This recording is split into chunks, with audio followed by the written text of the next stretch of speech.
मेरा गांव उत्तर प्रदेश के सिद्धार्थनगर ज़िले में है और ये सिद्धार्थनगर जो ज़िला है ये भगवान गौतम बुद्ध की जन्म स्थली है। तो इस वीडियो में मैं आपको भगवान गौतम बुद्ध की एक ऐसी प्रेरक कहानी बताने वाला हूँ जो कि आपको आपके लाइफ में बहुत सारी गलत निर्णय लेने से बचा सकती है।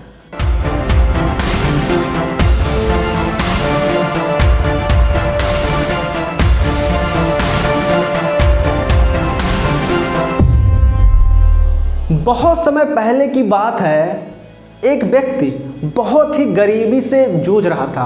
वो इंसान इतना गरीब था कि वह अपने 2 बच्चों और पत्नी को 2 टाइम का खाना तक नहीं दे पाता था और इस वजह से वह जो इंसान था वो बहुत ही ज़्यादा परेशान था। उसको समझ में नहीं आ रहा था कि मैं क्या करूं।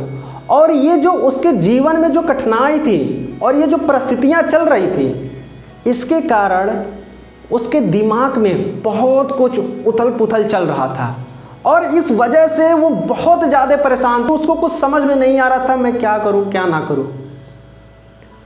बस इसी परिस्थितियों में एक दिन वह सोचा कि मैं घर से भाग जाता हूं। बस एक दिन क्या था, सब लोग रात में सो रहे थे और ये अचानक बिना किसी को बताए घर से निकल गया। और जब ये एक नदी के किनारे पहुंचा तब इसने देखा कि भगवान गौतम बुद्ध अपने शिष्यों के साथ डेरा डाले हुए हैं। भगवान गौतम बुद्ध को देखकर यह व्यक्ति सोचा कि अब मैं सन्यासी बन जाऊंगा।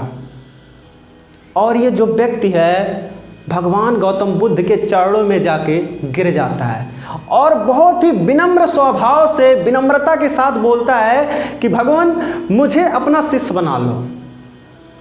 और इस व्यक्ति का स्वभाव और विनम्रता को देखकर भगवान गौतम बुद्ध ने उसे अपना शिष्य स्वीकार कर लिया, उसे अपना शिष्य बना लिया। अब क्या था, सुबह गौतम बुद्ध और उनके शिष्य आगे बढ़ने लगे। उनका जो काफिला था वो आगे बढ़ने लगा।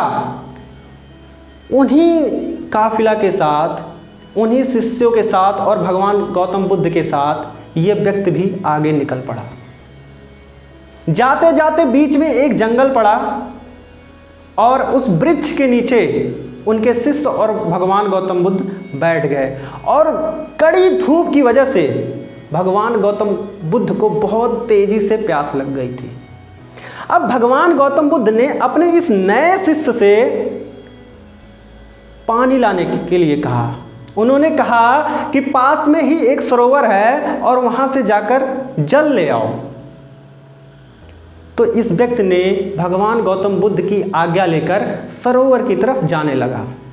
और जब वो सरोवर के पास पहुंचता है तो वो देखता है कि जंगली जानवर उस सरोवर में पूरा उधम मचा रहे हैं और जिसके कारण जो नीचे का जो कचड़ा है, जो पत्तल पानी में गिरा हुआ था, जो कचड़ा था वो सब ऊपर आ गया था और उसकी वजह से जो ये पानी है बहुत ही गंदा हो गया था। और इस पानी को गंदा देखकर वह जो व्यक्ति था वो वापस लौट आया। और ये जो सारा वृतांत है वो भगवान गौतम बुद्ध को बताया कि जो सरोवर का पानी है बहुत ही गंदा है।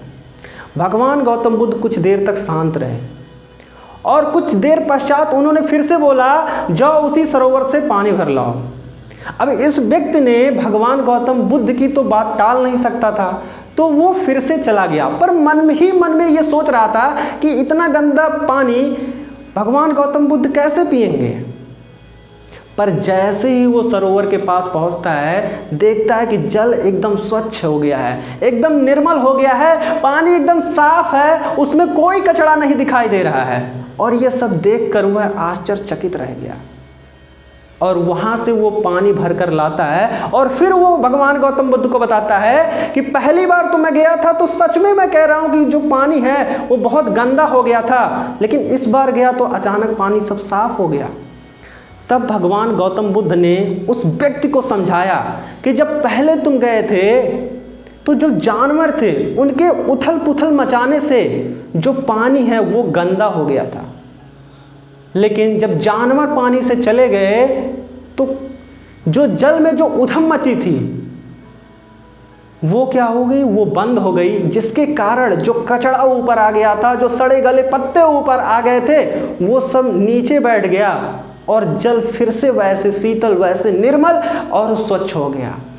ठीक इसी प्रकार से जो हमारी मन की स्थिति भी होती है, हमारे जीवन में कठिनाइयाँ आने से, हमारे जीवन में परेशानियाँ आने से, इससे हमारे दिमाग में उथल पुथल मच जाता है और इसी वजह से जाने अनजाने में हम उस समय कोई निर्णय ले लेते हैं और गलत कदम उठा लेते हैं। तो इस वजह से कभी भी अगर हमारे लाइफ में कठिनाइयों की वजह से, परेशानियों की वजह से या किसी पार्टिकुलर सिचुएशन पे जब हम इमोशनल हो जाते हैं किसी चीज़ को लेकर, तो उस समय हमें इंस्टेंट निर्णय नहीं लेना चाहिए। क्योंकि जब हम इमोशनल हो जाते हैं, कठिनाइयाँ आती हैं, परेशानियाँ आ जाती हैं, उस समय हमारे दिमाग में जैसे जल में कीचड़ आ गया था वैसे उथल पुथल मच जाता है, फिर हमें समझ में नहीं आती और हम मैक्सिमम पॉसिबिलिटी होती है गलत निर्णय लेंगे। तो ऐसे सिचुएशन में हमें क्या करना चाहिए कि जाइए थोड़ी देर कहीं एकांत में बैठिए, शांत बैठिए। जब आप थोड़ी देर कहीं पर जाकर अकेले बैठेंगे तो आपके दिमाग में जो उथल पुथल मचा हुआ था, वो उसी जल में जो कचरा था जिस तरीके से नीचे बैठ गया था, उसी तरीके से जो आपके दिमाग में सब उथल पुथल मचा हुआ था वो सब नीचे हो जाएगा और आपका दिमाग उसी जल के समान, जैसे वो स्वच्छ था वैसे आपका दिमाग शांत हो जाएगा और अब उस समय आप सही निर्णय ले पाएंगे और हमेशा ऐसे समय पर सही निर्णय लेंगे। जब भगवान गौतम बुद्ध की बात यह व्यक्ति सुना तो वो कुछ देर गया, एकांत में बैठा और सोचने लगा। जब वो सोचने लगा तो उसको समझ में आ गई कि मैं गलत निर्णय लिया हूँ, मुझे अपने घर से भागकर आना नहीं चाहिए था, मुझे अपने जिम्मेदारियों से भागना नहीं चाहिए था। और ये सारा जो वृत्तांत है वो भगवान गौतम बुद्ध को समझाता है और वहाँ से आज्ञा लेकर वापस अपने घर चला जाता है। तो कुल मिलाकर इस कहानी की सीख यही है कि जब भी आप किसी सिचुएशन में इमोशनल हो रहे हों या जब भी आपके लाइफ में कोई प्रॉब्लम आ रही हो, परेशानियाँ आ रही हों, उस समय आप कभी भी निर्णय मत लीजिए इंस्टेंटली। अगर कभी भी ऐसी कोई प्रॉब्लम है, जाइए एकांत में बैठिए, सोचिए, उस पर विचार कीजिए, उसके पश्चात ही कोई निर्णय लीजिए। जब आप ऐसा करेंगे तब आप अपने लाइफ में बहुत सारे गलत निर्णय लेने से बच जाएंगे। आई होप भगवान गौतम बुद्ध की ये जो प्रेरक कहानी है इससे आपको सीख मिली होगी और आप भविष्य में कई सारी गलतियां करने से बच जाएंगे। Thank you so much for watching. This was Rahul Chaudhary signing of.